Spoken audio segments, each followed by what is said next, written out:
Hi everyone, welcome to Educator Dr. Mom TV. So today's lesson is a parenting lesson.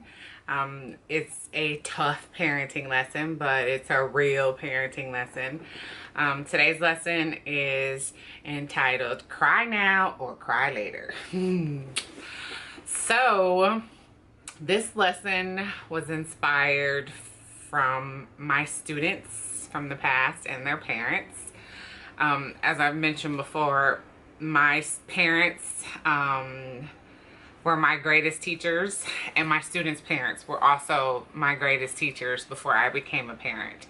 I learned so much from them, good and bad, and I've had some that just would say to me outright, don't do it like this. This is where I made a mistake. And so I've had several parents say to me that they wish that they would have been a little bit more stern and given their children a little bit more discipline when they were younger, because when they grew older it became more of a struggle. And so that's what cry now or cry later in essence means. As I have said before, it is the hardest job in the world being a parent. And it's hard to say no. It's hard to be the bad guy. It's hard to see your children crying when you can relieve their pain. But it's not always the best thing to do. I was talking about this concept with one of my colleagues several years ago, and she is the one that really drove it home for me and confirmed this lesson. And she said to me that she wishes that she would have done things differently with her adult children. She has 2 adult children now. And she said the mistake that she made was that she tried to fix everything for them. She tried to solve all of their problems. She tried to relieve their pain and their struggle. And now she has created adults who are still dependent on her. Adults who crumble at adversity.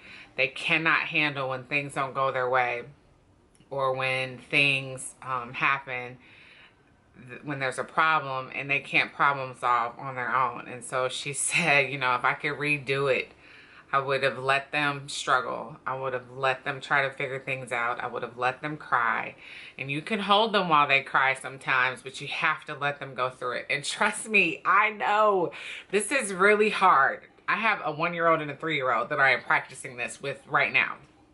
And those little faces and those little tears, they're so pitiful and cute, but you have to be strong. I just encourage all of the parents to try to be strong. Try to stand your ground. Try to make your word be your word. If you say no, let it be no.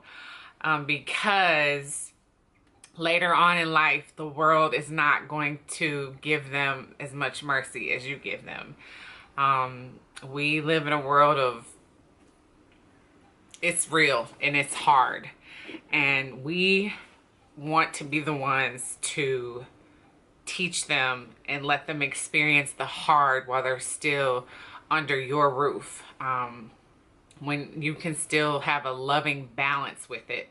Because when they get into the world, there's not going to be that loving balance with it. And I had a parent that I had to have a really tough conversation with once, because she just wanted to be her son's friend. I had so much empathy for her because she was trying to raise him alone, which is very, very difficult. I always say hats off to every single parent, because it is very, very hard.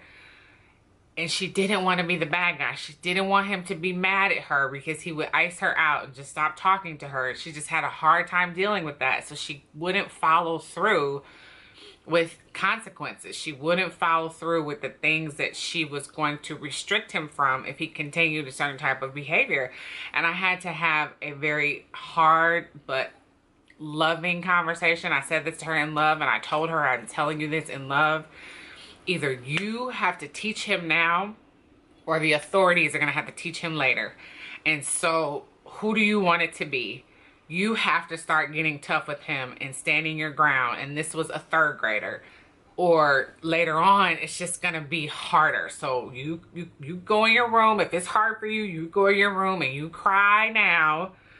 and let it out if it's hard for you and it hurts your feelings too, because sometimes it hurts to punish your children. It does. Sometimes it hurts, especially when you see them upset or crying. But you have to hold that in or go in your room and let it out.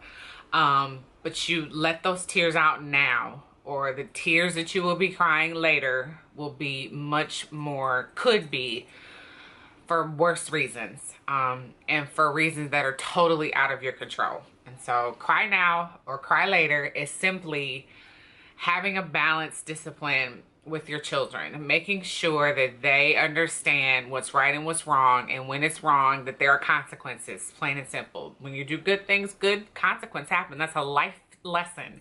And when you do bad things, consequences come. That's just a life skill that we have to teach our children, and better we teach them than the world teach them.